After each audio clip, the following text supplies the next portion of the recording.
নমস্কার বন্ধুরা, আজকে আমি নিয়ে এসেছি আপনাদের কাছে একটা নতুন এপিসোড।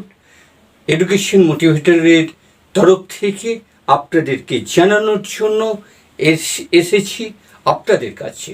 আপনাদের কতগুলো প্রশ্ন, সেখান থেকে একটি প্রশ্ন আমি নিয়েছি, সেই প্রশ্নের উত্তর দেওয়ার আমি চেষ্টা করব।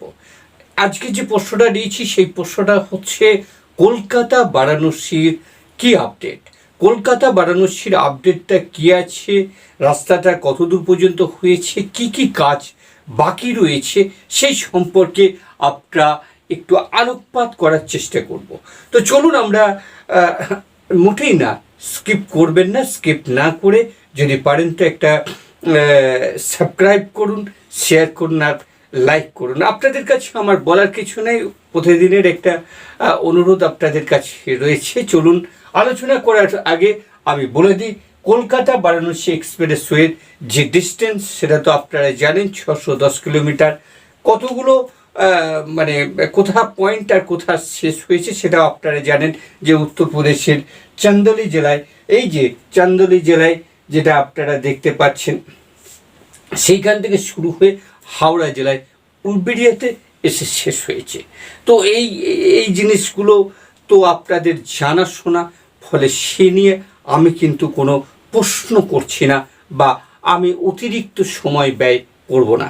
মূলত হচ্ছে যে এর আপডেটটা কি, বারাণসী থেকে যদি কলকাতা আপনি এই রাস্তাটা দেখেন 610 কিলোমিটার, সেখানে উত্তরপ্রদেশ, বিহার, ঝাড়খণ্ড, পশ্চিমবঙ্গ, এই পশ্চিমবঙ্গ ছাড়া উত্তরপ্রদেশ, বিহার এবং ঝাড়খণ্ডের যে টোটাল জায়গাটা, আমরা উত্তরপ্রদেশ থেকে পশ্চিমবঙ্গ পর্যন্ত যদি দেখি মাপ হয়ে গেছে, অর্থাৎ ল্যান্ড মার্কিং হয়ে গেছে। আমরা প্রত্যেকেই জানি যে ল্যান্ড মার্কিং অনেক দিন আগেই শুরু হয়ে গেছে।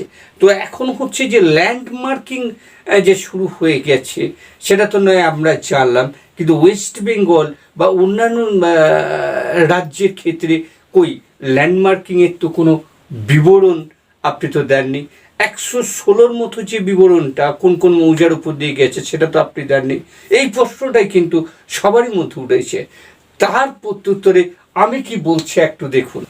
ল্যান্ডমার্কিং নয়, শুধু ল্যান্ডমার্কিং নয়, উত্তরপ্রদেশের চান্দৌলি জেলায় যে রামপুর রয়েছে বক্সারের কাছে, আচ্ছা বারহুলি থেকে বেরিয়ে রামপুর, এই যে 74 কিলোমিটার, এই 74 কিলোমিটারের প্রাথমিক পর্যায়ে কিন্তু টাকা দেওয়া চলছে।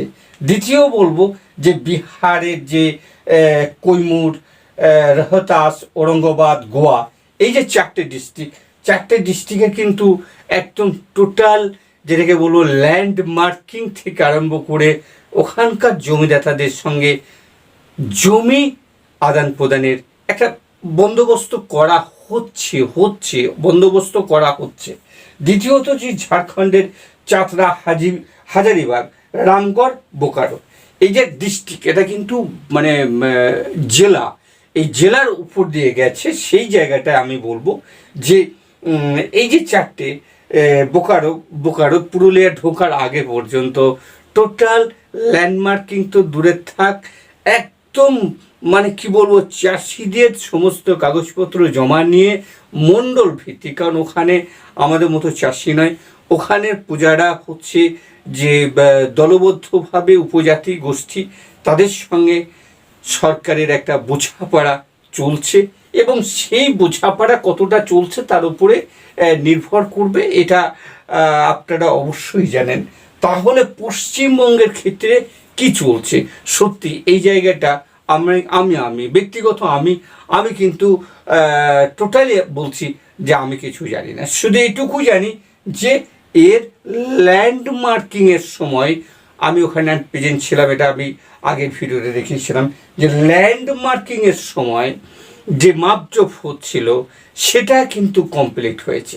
কোন কোন মৌজার উপর দিয়ে গিয়েছে এবং সেন্ট্রাল গভর্নমেন্ট কোন কোন মৌজাকে বা ব্লককে বা অঞ্চলকে তার এখতিয়ারভুক্ত করেছে সে সম্পর্কে আমার কাছে কেন কারো কাছে কোনো নথিবদ্ধ ডকুমেন্টস নেই।